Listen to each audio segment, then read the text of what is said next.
Hello, and welcome back to Wendy's Way. Today we're continuing our journey in faith in our Bible 365 series. We are reading the Bible through in 365 sessions in approximate chronological order from the English Standard Version. You find I seem to pick at myself a lot, don't I? Itches, tugs, nervous twitches, middle-aged fat girl stuff. That and the fact that I closed the air conditioning vent in the guest room and I didn't realize how warm it would get. So I turned on the ceiling fan rather than open it up. Save a couple dimes on the air conditioning. Be worth it, right? All right. Thank you all again for joining me as we jump back into the story of David in the book of 1 Samuel. It is day 104 of 365, and we are going to be reading 1 Samuel, chapters 21 through 24. Thank you for joining me.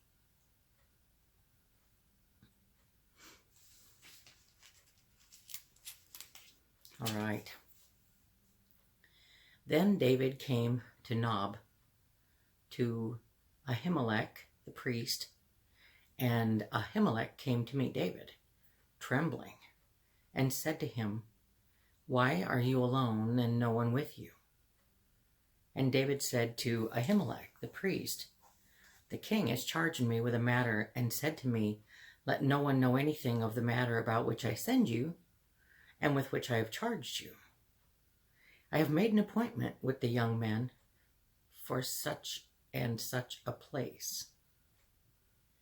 Now then, what do you have on hand? Give me 5 loaves of bread or whatever is here."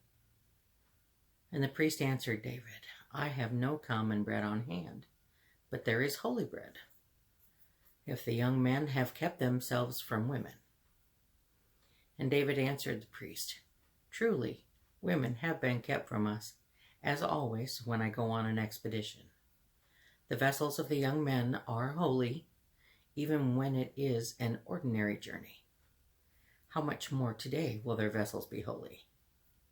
So the priest gave him the holy bread, for there was no bread there but the bread of the presence, which is removed from before the Lord, to be replaced by hot bread on the day it is taken away.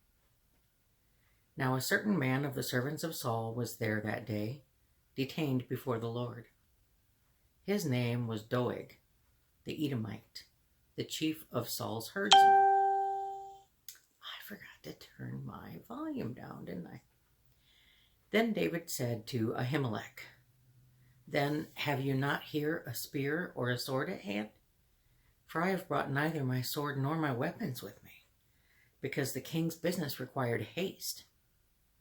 And the priest said, "The sword of Goliath, the Philistine, whom you struck down in the valley of Elah, behold, it is here, wrapped in a cloth behind the ephod. If you will take that, take it, for there is none but that here."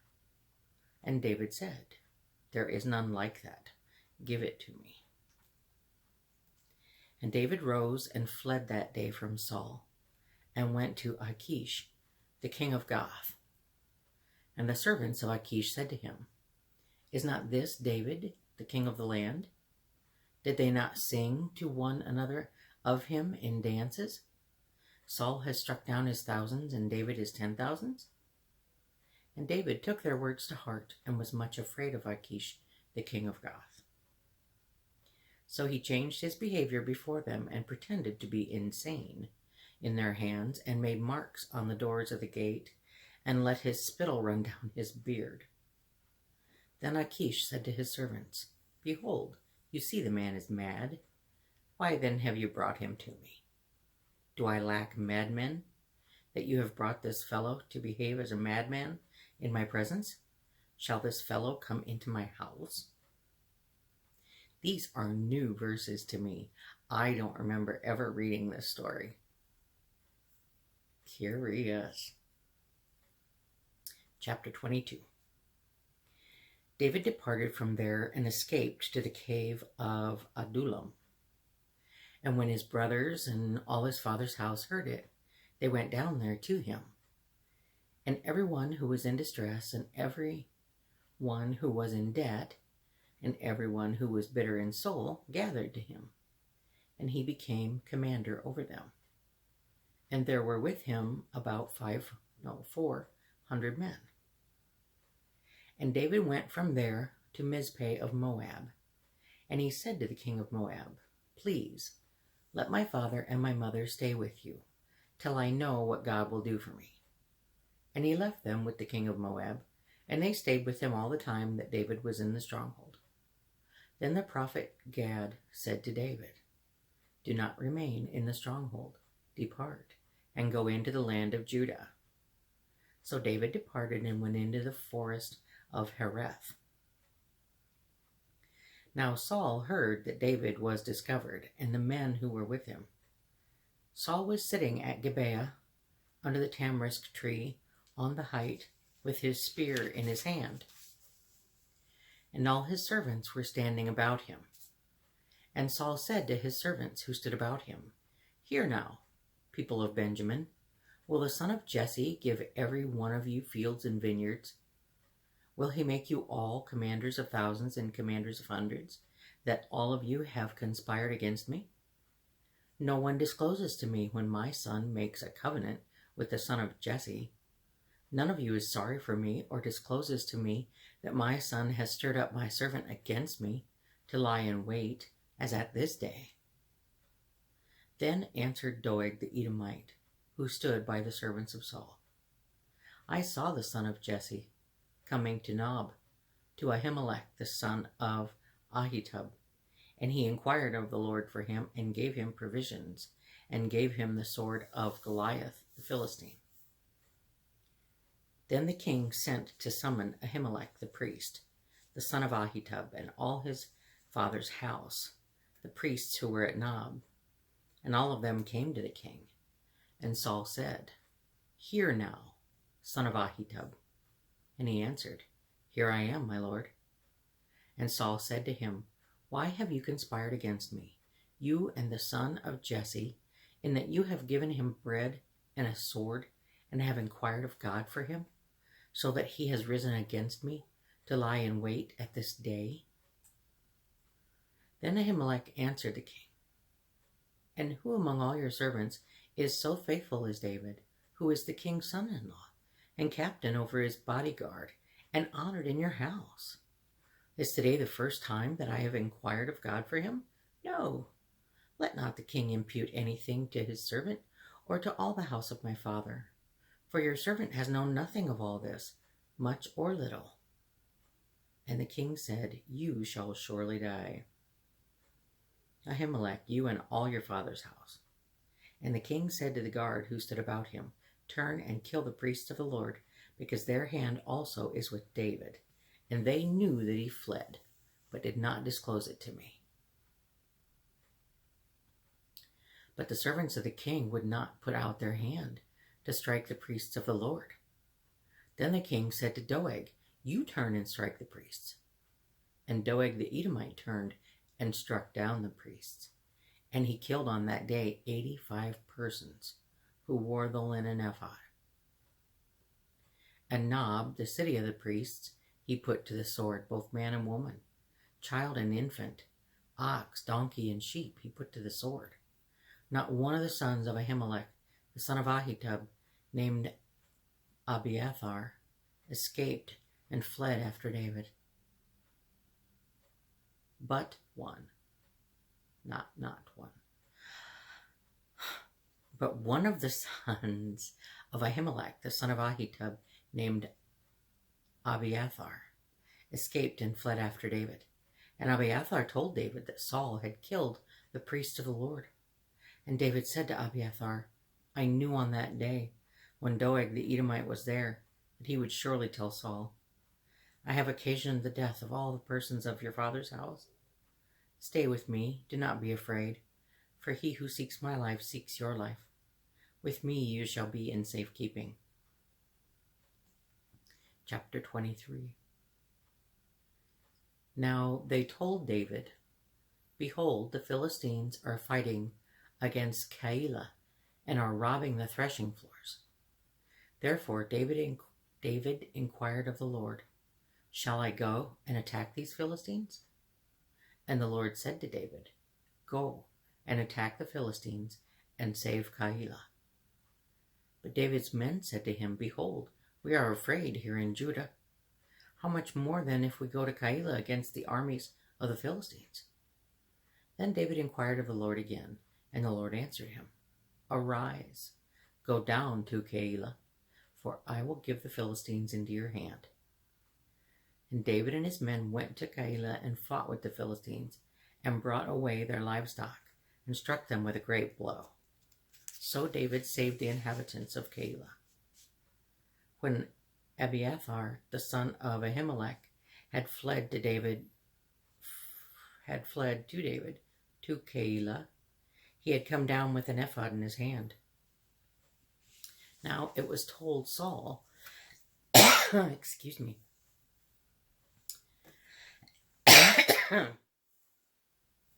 excuse me. It was told Saul that David had come to Keilah, and Saul said, God has given him into my hand, for he has shut himself in by entering a town that has gates and bars. And Saul summoned all the people to war, to go down to Keilah to besiege David and his men. David knew that Saul was plotting harm against him, and he said to Abiathar the priest, Bring the ephod here. Then David said, O Lord, the God of Israel, your servant has surely heard that Saul seeks to come to Keilah to destroy the city on my account. Will the men of Keilah surrender me into his hand? Will Saul come down as your servant has heard? O Lord, the God of Israel, please tell your servant. And the Lord said, He will come down. Then David said, Will the men of Keilah surrender me and my men into the hand of Saul? And the Lord said, They will surrender you. Then David and his men, who were about 600, arose and departed from Keilah, and they went wherever they could go. When Saul was told that David had escaped from Keilah, he gave up the expedition. And David remained in the strongholds in the wilderness, in the hill country of the wilderness of Ziph. And Saul sought him every day, but God did not give him into his hand. David saw that Saul had come out to seek his life. David was in the wilderness of Ziph at Horesh. And Jonathan, Saul's son, rose and went to David at Horesh, and strengthened his hand in God. And he said to him, Do not fear, for the hand of Saul my father shall not find you. You shall be king over Israel, and I shall be next to you. Saul my father also knows this. And the two of them made a covenant before the Lord. David remained at Horesh, and Jonathan went home. Then the Ziphites went up to Saul at Gibeah, saying, Is not David hiding among us in the strongholds of Horesh, on the hill of Hachilah, which is south of Jeshimon? Now come down, O king, according to all your heart's desire to come down, and our part shall be to surrender him into the king's hand. And Saul said, May you be blessed by the Lord, for you have compassion on me. Go, make yet more sure. Know and see the place where his foot is, and who has seen him there, for it is told me that he is very cunning. See therefore and take note of all the lurking places where he hides, and come back to me with sure information. Then I will go with you, and if he is in the land, I will search him out among all the thousands of Judah. And they arose and went to Ziph ahead of Saul.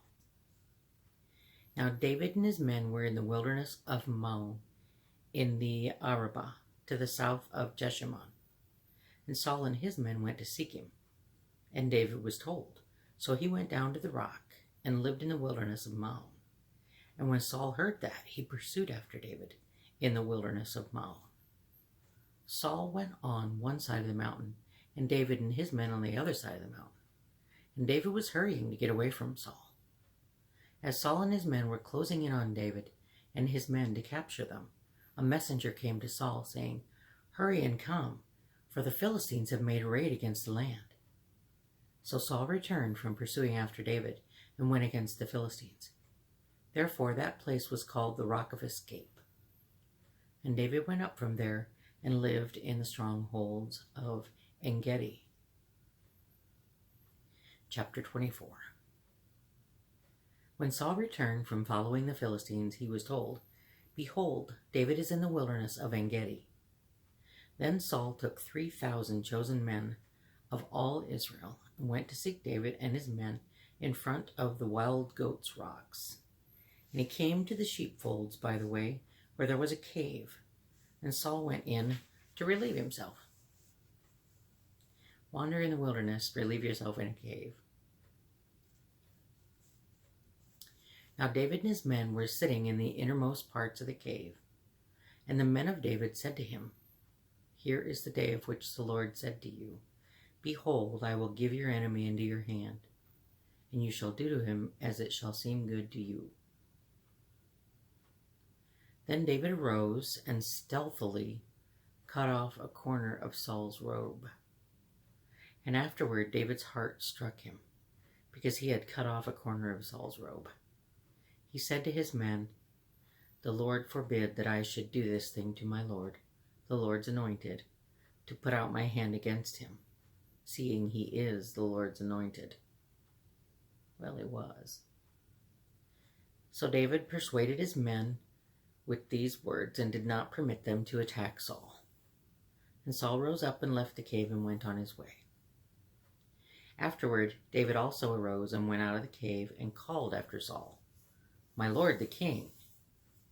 And when Saul looked behind him, David bowed with his face to the earth and paid homage. And David said to Saul, "Why do you listen to the words of the men who say, 'Behold, David seeks you harm'? Behold, this day your eyes have seen how the Lord gave you today into my hand in the cave, and some told me to kill you, but I spared you. I said, I will not put out my hand against my Lord, for he is the Lord's anointed. See, my father, see the corner of your robe in my hand. For by the fact that I cut off the corner of your robe and did not kill you, you may know and see that there is no wrong or treason in my hands. I have not sinned against you, though you hunt my life to take it. May the Lord judge between me and you. May the Lord avenge me against you, but my hand shall not be against you. As the proverb of the ancients says, out of the wicked comes wickedness, but my hand shall not be against you. After whom has the king of Israel come out? After whom do you pursue? After a dead dog? After a flea? May the Lord therefore be judged, and give sentence between me and you, and see to it, and plead my cause, and deliver me from your hand." As soon as David had finished speaking these words to Saul, Saul said, "Is this your voice, my son David?" And Saul lifted up his voice and wept. He said to David, "You are more righteous than I, for you have repaid me good, whereas I have repaid you evil. And you have declared this day how you have dealt well with me, in that you did not kill me when the Lord put me into your hands. For if a man finds his enemy, will he let him go away safe? So may the Lord reward you with good for what you have done to me this day. And now, behold, I know that you shall surely be king, and that the kingdom of Israel shall be established in your hand. Swear to me, therefore, by the Lord, that you will not cut off my offspring after me, and that you will not destroy my name out of my father's house." And David swore this to Saul. Then Saul went home, but David and his men went up to the stronghold. I do remember the story of David sneaking up on Saul in the cave and cutting off a piece of his robe to illustrate to him that, here you are, you're in my hands. You had no idea I was here. I could have shoved a spear in your back and no one would have been the wiser. Could have gone back and taken your place and no one would have even known where you had gone.